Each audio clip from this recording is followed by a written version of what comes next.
Hello and welcome to Bolt Action Reloading. If you've ever thought about buying an ideal scope mount by Spur, stick around. Welcome back to the channel. If this is your first time here and you want to see how I and the rest of the community here make our group smaller, start now by subscribing to the channel and hitting the bell icon. That way you'll get notified when I post new videos and you won't miss anything. Well, obviously our video today is talking about the ideal scope mount system by Spur. This is certainly one of the more expensive options when it comes to doing your scope mounting, but when looking for a mounting solution after I purchased my Vortex Razor HD Gen 2, this just came to the top of the pack. To be honest, I've never had one of these before, and if you guys stick around, you're going to watch me unbox it and show you a couple reasons why you might want to put this on your list when looking for your next scope mounting solution. Obviously, not one of the cheaper mounts that's available at just over $400 US retail. However, there are lots of configurations and honestly lots of reason to purchase this. So let's just get into this. So right off the bat, we'll talk about this particular model. This particular model is an SP4302. This is a 34mm scope mount, and to what us Americans might not quite be used to, a slightly different offset built into the mount. It's exactly 3 mils or 10.3 MOA. So yes guys, this is kind of more of a mil dedicated system, being it's exactly 3 mils. Obviously, everyone can figure out 10.3 MOA just the same. However, these particular mounts are built with in the mil system, but obviously also tell you the MOA offset. So if you were going to buy a 6 mil, it would be a 20.6 MOA system. And there are several offerings depending on what ring size you're available and what offset you're actually looking for. Let's unbox this thing and then we'll talk a little bit about why I bought it and how to use it. Very basic, comes in a very nice box. See your nice foam as soon as you open the package. Under the foam, you're going to get a little bit of paperwork and this interesting tool that we'll talk a little bit about later. Some directions, the mount itself, the offset rings, and the hardware. And really guys, that's all that's in the box. So if that isn't the quickest unboxing we've heard on the channel, it's certainly close to it. You guys will see a couple interesting things about this particular mounting system. Is actually, it has a level built in. As we get into this, we'll talk a little bit more about the system. There's actually lots of different configurations of things you can change and add on to this system. But for starters right now, we're just looking for a good mounting system. And this particular mounting system has some extremely attractive features.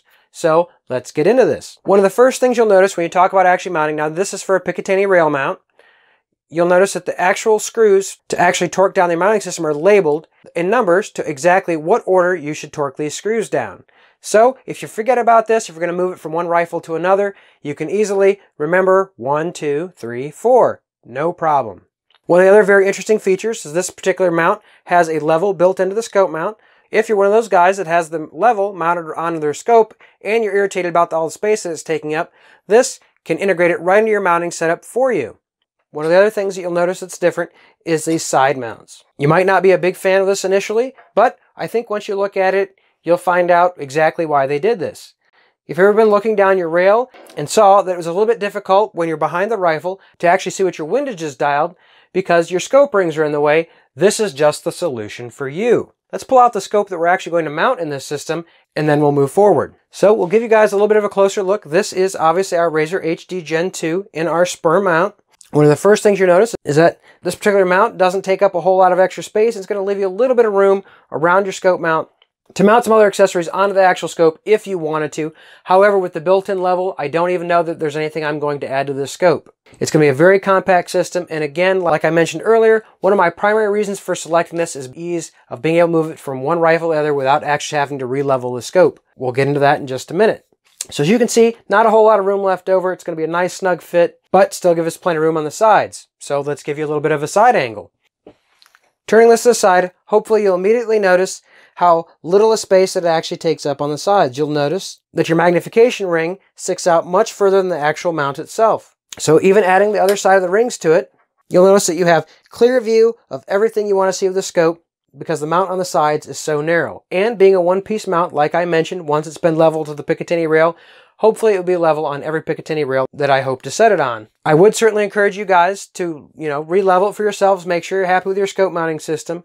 However, Obviously, my hope is that I'll be able to move from one rifle to the other and I won't have to worry about re-leveling it or moving it from the rings itself. Well, I'm not going to actually show you how to torque the screws in this case. I'm certainly hoping if you're watching this video that you're more than capable of figuring out how to torque those screws into place.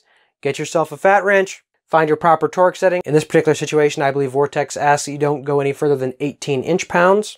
What the real magic of the system is, guys, is leveling. And that's what this little triangle is all about. So a triangle or a wedge, or whatever you guys would like to talk about this is described as a 10-degree wedge. So let me give you some side view and then you'll understand a little bit better. So I don't want to make any promises that I can't keep. However, this is one of the pieces of magic to this system.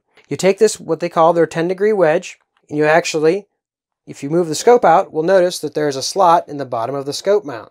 That is for this to ride on. If I can't see it very well in the video, I'll try and put a photo up. Basically, this slides back and forth. Every precision scope is going to have a nice flat spot on the bottom. Being as we should have a nice precision flat spot, though I'm not going to promise you won't need a level set. You're supposed to be able to take this wedge, set it in there. Should setting that in there appropriately, actually perfectly level your scope to the base without actually having to use a level. Go back 14 times to make sure your scope is mounted perfectly level after you're torquing. You'll set that in there, set your perfect level, torque your rings down, pull it out, and it's set. Certainly feel free to verify your level once you've got it mounted, but that's one of the beauties of this Spur system. With a nice precision rifle scope with that flat spot on the bottom, you should be able to mount that and level it very quickly, very effectively, and most importantly, very accurately. And after that's been completed, that hopefully we'll be able to move this from one rail to the other and not have to worry about it. But only time will tell as we check it out. This is our unboxing, our quick introduction to the ideal scope mounting system by Spur. This is the 3mm 10.6 MOA, though kind of an odd choice. If I ever decided to mount it on such a rifle as an AR platform, I would at least be able to add a little bit of dialing to the system, adding at least 3 mils to it. In addition, if I mounted it to a 20 MOA rail that I have on a couple of my rifles, it wouldn't be so aggressive that at closer range targets, I hopefully wouldn't be too far outside of the sweet spot of the optics on this particular scope. So tell me what you guys think in the comment section below. Do you think the Spur mounting system is a waste of money? Do you think it's a really neat idea like I do? Or if you have one, I'd certainly love to know what your personal experience is with this system. I'm certainly not going to tell you that you have to go out and buy this with your next scope. However, in this particular situation, I did want a system that I could move from rifle to rifle without having to redo the rings every single time, and I'm really hoping that that's the solution that's going to be. According to some of the literature, that should have very good repeatability, being able to mount it to the same place on the same rifle. I should be able to go back and dial back in that zero, hopefully within a reasonable degree of accuracy. Anyway, hopefully next time you guys see this, it'll actually be mounted to one of my rifles. We'll take it out, give it a whirl, and see just how good this glass performs and the couple applications we could use it for here on the channel. It certainly is not my intention to spend as much money as possible on our optic, but to be honest, I was really looking for a solution that I could mount to a system and know that if I was having issues with accuracy with my rifle, it was not going to be the scope or the mounting system that was holding it down. A couple bonus features I should probably tell you about.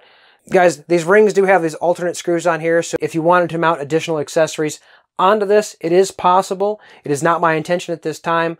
They do sell additional brackets. You can mount other optic systems to possibly help you range a little bit quicker, or whatever your heart's content that you might actually want to mount to that scope base should you choose to do so. So that's pretty much it in a nutshell. I hope you guys enjoyed today's video. If you have any questions or comments on the video, please put those in the comment section below. I'll try and answer them the best that I can. If you're not subscribed to the channel and you like the content, please consider subscribing to the channel and hitting the like button.